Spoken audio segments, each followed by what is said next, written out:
एक class 9 chemistry है, ठीक है। चैप्टर का नाम है फिजिकल स्टेट्स ऑफ मेटल।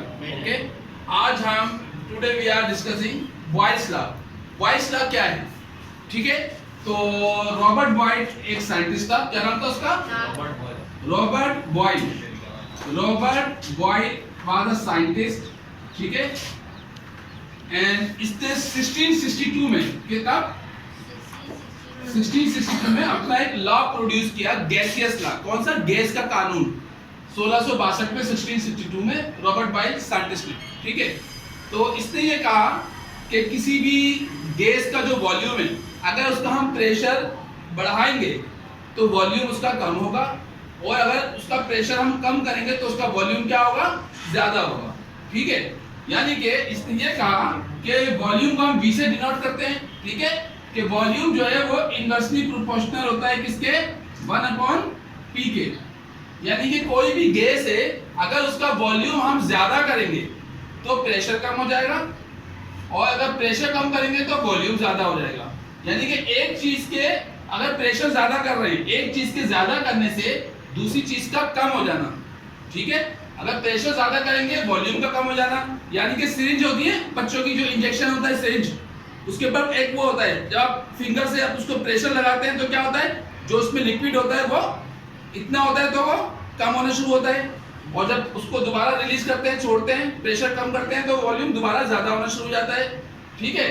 तो बच्चों के बैलून्स होते हैं, पंप, जो गुब्बारों में हवा भरते हैं, उसके अंदर इस तरह प्रेशर मारते हैं। जब प्रेशर ज्यादा करते हैं तो वॉल्यूम कम होगा, और जब प्रेशर हम कम करेंगे तो वॉल्यूम ज्यादा होगा। तो इसने ये कहा कि अगर वॉल्यूम को ज्यादा किया जाएगा, यानी प्रेशर को अगर ज्यादा किया जाएगा तो वॉल्यूम कम होगा, और प्रेशर को कम किया जाएगा तो वॉल्यूम ज्यादा होगा।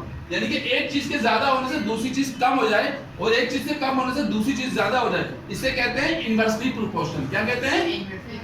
तो इसने पहले स्टेप में क्या करा कि वॉल्यूम को वॉल्यूम इनवर्सली प्रोपोर्शनल है किसके? 1/P के। जब हम ये इसको इनवर्सली प्रोपोर्शनल का साइन हटाते हैं, रिमूव करते हैं, तो इसकी जगह इक्वल का निशान हो जाएगा और K आ जाएगा, ठीक है। और लिख देंगे 1/P। ये 1/P एज इट इज आ गया, इसको ब्रैकेट में कर दें, और जब ये इनवर्सली प्रोपोर्शनल का ये साइन हटाएंगे तो इसकी जगह इक्वल का साइन लग जाएगा और K लग जाएगा। उसके बाद क्या होगा? K को जब 1 से मल्टीप्लाई करेंगे तो K आ गया अपॉन P।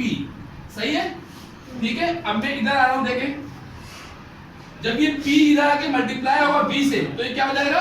PV। क्या हो जाएगा? PV बराबर हो जाएगा K के। इसके P जब इधर आएगा V के पास तो ये हो जाएगा, क्या हो जाएगा? PV बराबर हो गया किसके? K के। अगर हम यहाँ लिख दें कि इफ द इनिशियल प्रेशर, अगर इनिशियल प्रेशर यानी कि शुरू का प्रेशर कितना हो? इनिशियल प्रेशर P1 हो, ठीक है, और इनिशियल वॉल्यूम क्या हो? वो V1 हो। क्या हो? V1। तो फिर क्या होगा? फाइनल प्रेशर क्या हो जाएगा? वो फाइनल प्रेशर क्या हो जाएगा? P2 हो जाएगा, ठीक है, और फाइनल वॉल्यूम क्या हो जाएगा? ये V2 हो जाएगा, ठीक है। यानी कि ये इस तरह से हो जाएगा P1 V1 बराबर K के, ठीक है, इसको इक्वेशन 1 कह दिया, और P2 V2 बराबर हो गया किसके? K के, इसको इक्वेशन 2 कह दिया। अब हम लिखते हैं कंबाइनिंग इक्वेशन वो 1 और 2, यहाँ पे K इधर भी है, K इधर भी है, तो K क्या आ जाएगा? कॉमन। तो यहाँ पे P1 V1 बराबर किसके हो जाएगा? P2 V2 के, ठीक है। तो इस तरह से इसकी इक्वेशन हमने यहाँ पे ड्राइव कर दी है। ये इक्वेशन कहलाती है बॉयल्स लॉ की इक्वेशन। कौन सी? बॉयल्स लॉ की, ठीक है। इसने क्या कहा है? इसकी डेफिनेशन क्या है? The volume of a given mass of a gas, the volume of a given mass of a gas is inversely proportional to its pressure if the temperature is constant। अगर टेम्परेचर को constant रखा जाए तो volume जो है pressure का क्या होता है? इनवर्सली प्रोपोर्शनल होता है, ठीक है। क्लोज।